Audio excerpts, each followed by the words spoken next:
નમસ્કાર, પ્રોપર્ટી ગુરુમાં આપનું સ્વાગત છે અને આ પ્રોપર્ટી ગુરુનો ખાસ સ્પેશિયલ એપિસોડ છે આઉટલુક પ્રોપર્ટી ગુરુ 2026.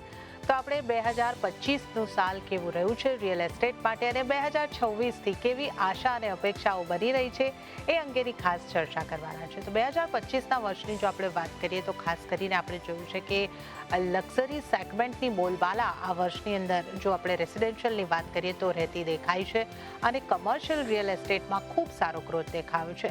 આ ઉપરાંત રેન્ટલ યીલ્ડ જે છે એ પણ આ વર્ષની અંદર સારી વધતી દેખાય છે. તો રિયલ એસ્ટેટમાં રોકાણ પણ સારા થતા દેખાયા છે. તો ઓવરઓલ આ વર્ષ આપણે કહી શકીએ કે એક રિયલ એસ્ટેટ માટે કઈ રીતનું રહ્યું છે એની આપણે સમીક્ષા કરવાની છે અને આવતા વર્ષ માટે કેવી રીતની આપણે આશા અનુમાન લગાવી શકીએ એ અંગેની ખાસ ચર્ચા કરીશું. અને આ ચર્ચામાં આપણી સાથે ખાસ જોડાયા છે નિરંજન હીરાનંદાનીજી, જેઓ ચેરમેન છે નરેટકો નેશનલના અને સાથે જ હીરાનંદાની ગ્રુપના એમડી પણ છે. નિરંજન સર, આપનું સ્વાગત છે સીએનબીસી બજાર પર. અને રિયલ એસ્ટેટ માટે આ વર્ષ કેવું રહ્યું એની આપણે જ્યારે અહીં આગળથી ચર્ચા કરીએ છીએ તો ઘણી બધી વસ્તુઓ આ વર્ષની અંદર થતી દેખાય અને જે સીધી ઇમ્પેક્ટ કરતી હોય છે એ રેટ કટની આપણે વાત કરી લઈએ તો આ એક વર્ષમાં લગભગ 125 બેસિસ પોઈન્ટ જેટલો રેટ કટ આવતો દેખાયો. તો આ રેટ કટનો કેટલો લાભ આપને લાગી રહ્યું છે, પહોંચ્યો છે, એને લીધે કેટલી ડિમાન્ડ જનરેશન થઈ? કારણ કે બીજા પણ ઘણા પગલાઓ આપણને લેવાતા દેખાયા કે જેનાથી જે ખરીદ ક્ષમતા છે ગ્રાહકની વધી શકે. પણ આપણે રેટ કટથી શરૂઆત કરીએ તો આ પગલાંની કેટલી અસર તમે આ 2025 દરમિયાન રહેતા જોઈ છે? બહુ આનંદ થયો તમારા સાથે જોડવાનું. આજે આપણે 2025નું ઓવરઓલ આંકડા જોઈએ તો આપણે લગભગ 15% ઇન્ક્રીઝ થયા છે ટોટલ વોલ્યુમ સેલના વોલ્યુમ ઉપર. 15% ઇન્ક્રીમેન્ટલ ટોટલ રેવન્યુ વેલ્યુમાં થયા છે. એટલે એ આંકડા સ્ટેમ્પ ડ્યુટી કલેક્શન ઉપર પણ દેખાય છે ને ઓવરઓલ રેરાના જે આંકડા છે રજીસ્ટર થયા છે ઓલ ઓવર ઇન્ડિયા એમાં પણ 12% ઇન્ક્રીઝ જોવામાં આવે છે. તો ઓવરઓલ રિયલ એસ્ટેટના આંકડા વોલ્યુમ ઓફ સેલ્સ વધી ગયું છે 2025માં. પણ એક નેગેટિવ વાત પણ થઈ છે જે છે કે અફોર્ડેબલ હાઉસિંગ સેગમેન્ટમાં ઓવરઓલ બિઝનેસ લગભગ 6-7% ઓછા થયા છે 2025માં. એ પહેલા 2024માં પણ ઓછા થયા છે લગભગ 10-12% ને આ વર્ષમાં પણ થયા છે. તો એટલે અફોર્ડેબલ હાઉસિંગ સેગમેન્ટમાં આંકડા ઓછા થયા છે ને પણ જે મિડ લેવલ હાઉસિંગ છે ને અધર હાઉસિંગ છે એ વધી ગયા છે. આરબીઆઈના જે ઇન્ટરેસ્ટ રેટ ઘટી ગયા જેવી રીતે તમે કહ્યું એમાં એક મને લાગે છે કે અફોર્ડેબલ હાઉસિંગ સેગમેન્ટને પોઝિટિવ ઇફેક્ટ મળશે એન્ડ ઓવરઓલ જેને ઈએમઆઈ લોન લે છે અફોર્ડેબલ હાઉસિંગ સેગમેન્ટમાં એને એક રાહત મળી જશે કે ટોટલ ઈએમઆઈ પર મંથ કદાચિત એ લોકોને વધારે અફોર્ડેબલ થશે. એન્ડ ફ્યુચરમાં પણ એમ લાગે છે કેમ કે ઓવરઓલ ઇન્ફ્લેશન કંટ્રોલમાં આવી ગયું છે એટલે ફ્યુચરમાં બી ઓવરઓલ મને લાગે છે કે અફોર્ડેબલ હાઉસિંગની પણ આંકડા વધી જશે. So this is the past and hopeful for 2026 in the future. Okay, તો સેલ્સના વોલ્યુમ, સેલ્સના આંકડાઓ જે છે એ આપણને અહીં આગળથી સારા રહેતા દેખાયા છે. પણ નિરંજન સર, ખાસ આપની પાસેથી એ સમજવું હતું કે જે રીતે આપણે સમજાવ્યું સેલ્સના આંકડામાં એક આપણને સારો વધારો અહીં આગળથી આવતો દેખાયો, 15% જેટલો આપણે અહીં આગળથી જણાવ્યો. અને આ જે વધારો હતો એ આપણે જ્યારે સેગમેન્ટ વાઇઝ આપણે પણ એ પણ જણાવ્યું કે લક્ઝરી સેગમેન્ટમાં વધતું દેખાયું, બ્રાન્ડેડ રેસિડેન્ટ્સ પણ ઘણા આવતા દેખાયા અને એ ખૂબ જ ઝડપથી વેચાતા પણ દેખાયા. આ વર્ષ દરમિયાન આપણે એવા પણ ઘણા મોટા કિસ્સાઓ જોયા કે જે મોટા મોટા ડેવલપર્સના મોટા મોટા પ્રોજેક્ટ જેવા ઓપન થતાની સાથે એક દિવસમાં, એક સપ્તાહમાં આપણને સેલ થતા દેખાયા છે. પણ જ્યારે કોઈ એક સેગમેન્ટમાં આ રીતનો ગ્રોથ દેખાય અને અફોર્ડેબલ સેગમેન્ટ થોડું પાછળ રહે તો ઓવરઓલ આપણે એને રિયલ એસ્ટેટનો ગ્રોથ માની શકીએ કે કઈ રીતે આને સમજવું જોઈએ? નહીં, ઓવરઓલ રિયલ એસ્ટેટનું તો વધી જ ગયું છે. એટલે મને લાગે છે કોવિડના પછી માણસોને થોડું ઘરનું ઇમ્પોર્ટન્સ વધી ગયું ને એ લોકોનો બધાને વિચાર કર્યા કે અમને જે ઘર લેવું છે થોડું ખીચે ને અમારે પાસે અફોર્ડેબિલિટી કેરેક્ટર હોય તો થોડું મોટું ઘર લઈએ, જેને પહેલા એક બેડરૂમમાં એને ખુશી થતી હતી, હવે એ કોશિશ કરે છે કે એટલીસ્ટ 2 બેડરૂમ લઈએ અથવા થોડું મોટું ઘર લઈ લઈએ. તો ઓવરઓલ જોવા જઈએ તો રિયલ એસ્ટેટમાં એક ટેન્ડન્સી ચેન્જ થઈ ગયું છે, જેમાં માણસોને થોડું ઘર મોટા જોઈએ, બેટર ક્વોલિટી જોઈએ, એટલે ફેસિલિટીઝ જોઈએ, સ્વિમિંગ પુલ હોઈ શકે તો એ જોઈએ, આજુબાજુમાં ક્લબ હાઉસ અથવા સ્કૂલ કે હોસ્પિટલ હોય તો એની પણ જાણકારી હોય તો પ્રોજેક્ટની સેલ વધી જાય છે. તો ઓવરઓલ આપણે જોવા જઈએ તો ટોટલ માણસો જે અફોર્ડેબલમાંથી થોડું કેપેસિટી વધી ગયું છે ટુ બાય હાઉસીસ. પણ ઘણા બધા છે જેને મને અફોર્ડેબલ હાઉસિંગ સેગમેન્ટમાં બોટમ ઓફ ધ પિરામિડમાં છે, અને મને લાગે છે કે એને એ રાહતમાંથી પીએમએવાય સ્કીમ હવે શરૂઆત થઈ ગઈ છે, જેમાં 45 લાખથી ઓછું જે મકાનો છે, 60 સ્ક્વેર મીટરથી ઓછું છે સાઇઝમાં, એન્ડ ઇફ લે છે તો એને 1.5 to 2% ઇન્ટરેસ્ટ સબસિડી પણ મળે છે. સો આઈ થિંક દેટ આ કોમ્બિનેશન આરબીઆઈનું રેટ ઓછું થયું ને સાથે સાથે પીએમએવાય સ્કીમનું પણ ફેસિલિટી મળી જાય તો મને લાગે છે કે બધાને અફોર્ડેબિલિટી વધી જશે. એન્ડ આઈ થિંક 2026માં અફોર્ડેબલ હાઉસિંગના પણ આંકડા વધારે જોવામાં આવશે. ઓકે, તો 2026માં અફોર્ડેબલ હાઉસિંગના આંકડાઓ પણ આપણને વધી શકે એવી સંપૂર્ણ સંભાવનાઓ આપણે અહીંયા આગળથી જોઈ રહ્યા છે.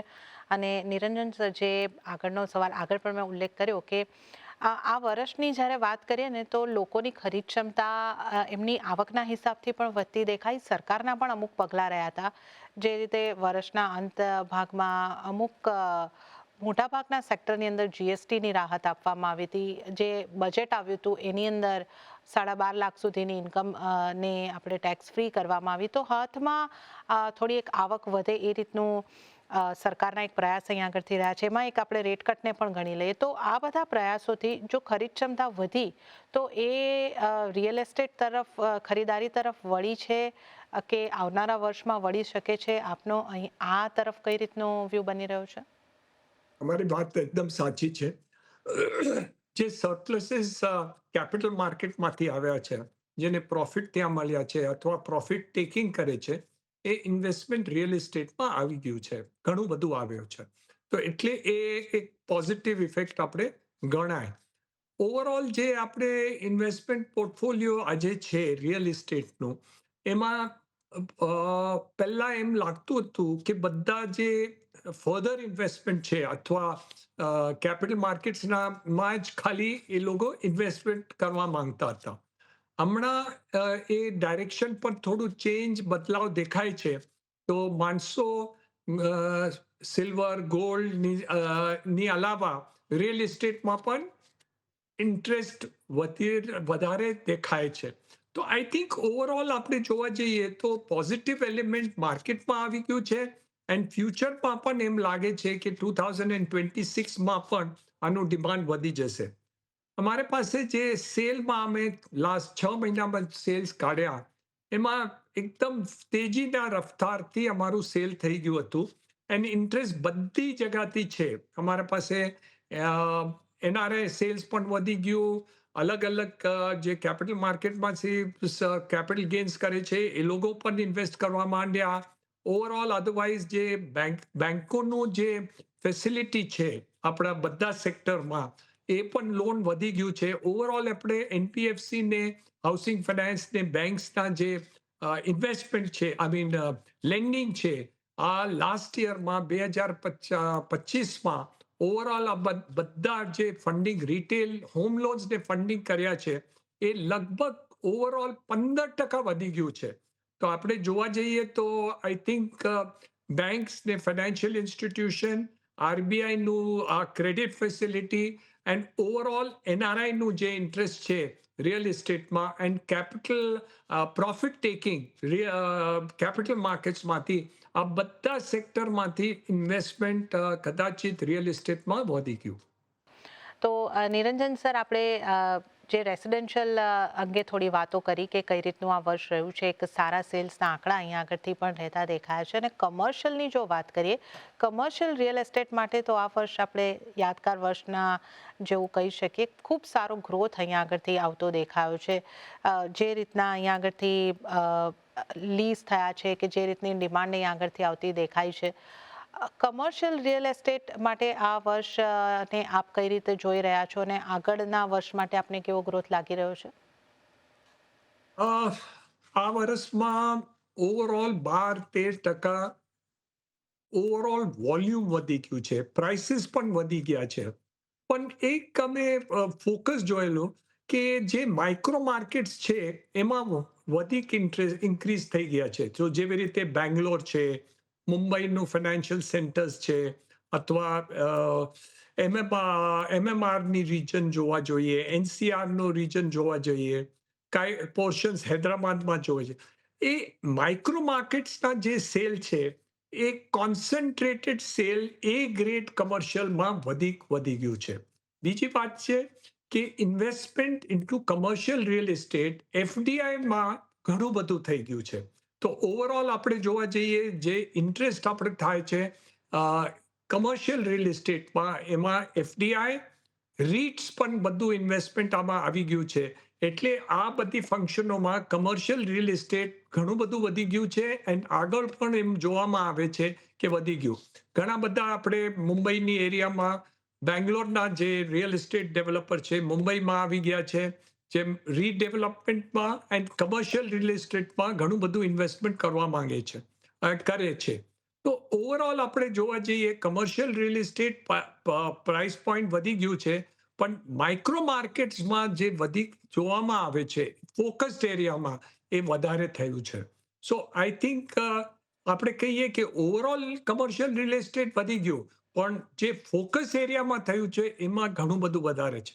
એનું એક કારણ છે કે કમર્શિયલ રિયલ એસ્ટેટ ઇન્ફ્રાસ્ટ્રક્ચર પર ઉપર નિર્ભર છે.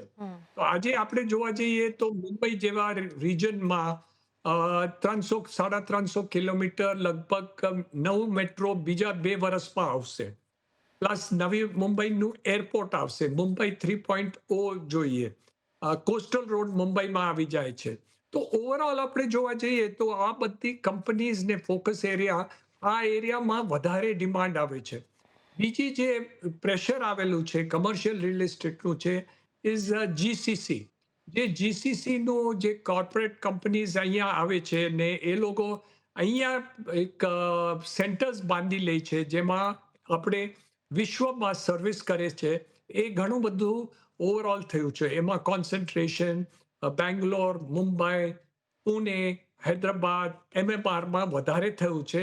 એ થોડા આપણે ટિયર 2 સિટીઝમાં પણ હવે શરૂઆત થયું છે, જ્યાં આપણે એચઆર માણસો મળે છે. ઓવરઓલ આપણે જોઈએ કે જે માણસો there are people, employees are easily available in those centers. તો overall commercial real estate positive impact. પહેલા અમને એમ લાગતું હતું કે because of Trump commercial real એસ્ટેટનું ડિમાન્ડ ઓછું થઈ જશે, એ એકચ્યુઅલી વધી ગયું છે. ઓકે, તો આ આપણે જે અહીંયા આગળથી વાત કરી કમર્શિયલ રિયલ એસ્ટેટ માટે આ વર્ષ સારું રહ્યું, અને જ્યાં પડકાર હતો કે જે રીતની ટ્રેડ ડીલ આપણે જેની અનિશ્ચિતતાઓ ખાસી જોઈ રહ્યા હતા, અને એ સંદર્ભમાં તો સર આપણે જોઈએ તો આખું વર્ષ નીકળી ગયું છે 2025 કે ટ્રેડ ડીલ્સ અહીંયા આગળથી આપણને થતી દેખાય, પણ આ વર્ષ નીકળી ગયું અને અહીંયા એની અનિશ્ચિતતા હજી પણ બનેલી જ છે. પણ એ બધા પડકારોનો સામનો કરીને પણ રિયલ એસ્ટેટ અહીંયા આગળથી આગળ વધતું આપણને જોવા મળ્યું છે. ઇન્ફ્રાસ્ટ્રક્ચર અને કનેક્ટિવિટીનો આપે ઉલ્લેખ કર્યો, અને આ ઘણા બધા કામ આને અંગે દેશભરની અંદર આપણે થતા જોયા છે. મુંબઈમાં એરપોર્ટની શરૂઆત, એનો પણ આપણે ઉલ્લેખ કર્યો કે પનવેલમાં એરપોર્ટની શરૂઆત થઈ ગઈ છે, અને હવે આ 2026ના અંત સુધી ફૂલ ફ્લેજ એરપોર્ટ પણ ચાલુ થઈ જશે, અને ત્રીજા એરપોર્ટની પણ વાતો તો અત્યારે શરૂ થઈ ગઈ છે. તો આ બધી કનેક્ટિવિટી, ઇન્ફ્રાસ્ટ્રક્ચર, આનો કેટલો વેગ આવનારા 1 વર્ષ કે આવનારા થોડા વધારે વર્ષોની કદાચ આપણે આ સંદર્ભે વાત કરવી પડે, ડેવલપમેન્ટ, ઇન્ફ્રાસ્ટ્રક્ચર ડેવલપમેન્ટની વાત કરીએ તો કઈ રીતે ઇમ્પેક્ટ થશે? એટલે ટિયર 1 સિટીમાં વધારે વિકાસ થશે કે આ કનેક્ટિવિટી વધવાથી ટિયર 2, ટિયર 3 સિટી ઉપર ફોકસ શિફ્ટ થઈ શકે? એ ટિયર વનમાં તો થશે જ અને થાય છે, કેમ કે અહીંયા ઇન્ફ્રાસ્ટ્રક્ચર ફાસ્ટ મૂવિંગ થયા.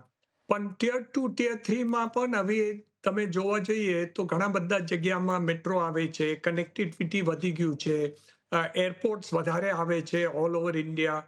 આપણે 4 વર્ષમાં લગભગ નંબર ઓફ એરપોર્ટ ડબલ થવાના છે ઇન્ડિયા ટોટલ ભારતમાં. તો I think all that tier 2, tier 3 સિટીઝમાં પણ વધારે આવવું જોઈએ. પણ જે ઇન્ટરનેશનલ ઇન્વેસ્ટમેન્ટ છે એ માઇક્રો માર્કેટ્સ ઉપર કોન્સન્ટ્રેટ કરે છે. એ માઇક્રો માર્કેટ્સ ટિયર 1માં પણ થઈ શકે છે, ટિયરમાં 2માં પણ થાય છે, ટિયર 3માં હજી નથી દેખાતા. So but I think tier 1 and tier 2માં ઘણા બધા ઇન્વેસ્ટમેન્ટ વધશે એન્ડ વધી રહ્યું છે. અને હવે નિરંજન સર, જો આપણે 2026ના માં કઈ કઈ મોટી વસ્તુઓ જે થવાની છે એની વાત કરીએ તો કદાચ બજેટ પહેલી મોટી ઇવેન્ટ હશે કે જેની અસર આપણે રિયલ એસ્ટેટ પર પડતી જોઈ શકીએ છીએ. તો આ વખતે બજેટ પાસેથી શું આશા રિયલ એસ્ટેટ રાખી રહ્યું છે? અફોર્ડેબલને માટે જે 45 લાખની કેપની આપણે ઘણા વખતથી માંગણી કરી રહ્યા છે, એ અંગે કંઈક આ વખતે કંઈક સરકાર એને નોંધ લેશે અને એના ઉપર કંઈક ચેન્જીસ કરી શકે ખરી? આઈ થિંક 2-3 વસ્તુઓ છે. પહેલા તો અફોર્ડેબલ હાઉસિંગને કેવી રીતે આપણે રાહત આપીએ, ઓવરઓલ એનું ફિગર જે 45 લાખ છે એનું કેમ પણ વધારી દેવું જોઈએ. બીજી વાત છે કે આપણે અફોર્ડેબલ હાઉસિંગમાં ઇન્વેસ્ટમેન્ટ આવવા માટે આપણે રેન્ટલ હાઉસિંગ ઉપર પણ કોન્સન્ટ્રેશન કરવાની આવશ્યકતા છે. કેમ કે જે અફોર્ડેબલ હાઉસિંગમાં છે એ બધાની પાસે એટલું સરપ્લસ નથી રહેતું જેમાં એ હાઉસિંગ ઉપર ઇન્વેસ્ટમેન્ટ કરે.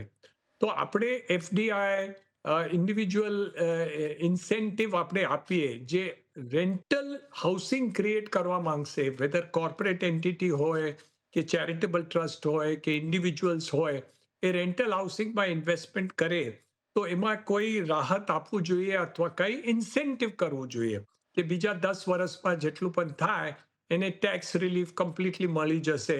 એવી રીતે કરીને કંઈ ક્રિએટ કરવું જોઈએ જેમાં અફોર્ડેબલ હાઉસિંગમાં વધારે બેનિફિટ રહેવું જોઈએ. તો I think rental housing, overall affordable હાઉસિંગને કેવી રીતે આપણે રાહત આપીએ બિસાઇડ્સ પીએમએવાય સ્કીમ, કે બીજું ઇન્સેન્ટિવાઇઝ કરીએ કે જે લોન લે છે એમાં જે 3 લાખનું જે લિમિટ છે એને પણ વધારી દઈએ and policies, dual policy create કરીએ કે હાઉસિંગના ઉપર ફોકસ કરી દઈએ એન્ડ ઓવરઓલ અફોર્ડેબલ હાઉસિંગમાં વધી બેનિફિટ આપણે આપીએ. એને સિવાય મને લાગે છે કે જે ગ્રોથ સેક્ટર છે એમ્પ્લોયમેન્ટના કારણે, કેમ કે આજે ગ્રોથ તો ઇન્ડિયાનું થાય છે, થશે, 8% પણ પહોંચી ગયા છે, પણ એ આપણે હાઉસિંગમાં આપણે કરીએ અથવા ઇન્ફ્રાસ્ટ્રક્ચરમાં ઇન્વેસ્ટમેન્ટ જેટલું થાય એટલું એમ્પ્લોયમેન્ટ વધી જશે. તો we don't want growth without employment. V cannot have prosperity without full employment. તો એટલે એના ઉપર, હાઉસિંગ ઉપર, ઇન્ફ્રાસ્ટ્રક્ચર ઉપર કોન્સન્ટ્રેશન વધુ કરવું જોઈએ. ઓકે, તો અફોર્ડેબિલિટી પર ધ્યાન આપવાની જરૂર છે અને ઇન્ફ્રાસ્ટ્રક્ચર ઉપર કોન્સન્ટ્રેશન બજેટની અંદર થઈ શકે છે, અને એ જો આ કરવામાં આવે તો રિયલ એસ્ટેટ માટે પણ આ એક પોઝિટિવ બાબત બની શકે છે, એક સપોર્ટ અહીંયા આગળથી મળતો જોવા મળી શકે છે. હવે નિરંજન સર, આપણે ઘણા બધા મુદ્દાઓ અહીંયા આગળથી ડિસ્કસ કર્યા, પણ 2025ને ઓવરઓલ જો આપણે જોવું હોય, કોઈક મુદ્દા અહીંયા આગળથી છૂટ્યા હોય અથવા આપને લાગતું હોય કે આ ઘણી મહત્વની વસ્તુ રહી છે 2025ની અંદર રિયલ એસ્ટેટને લઈને, એ અમને જણાવશો. અને 2026માં રિયલ એસ્ટેટના ગ્રોથ ડ્રાઈવર્સ કેવા રહી શકે છે? 2026નું વર્ષ આપને રિયલ એસ્ટેટ માટે કેવું લાગે છે?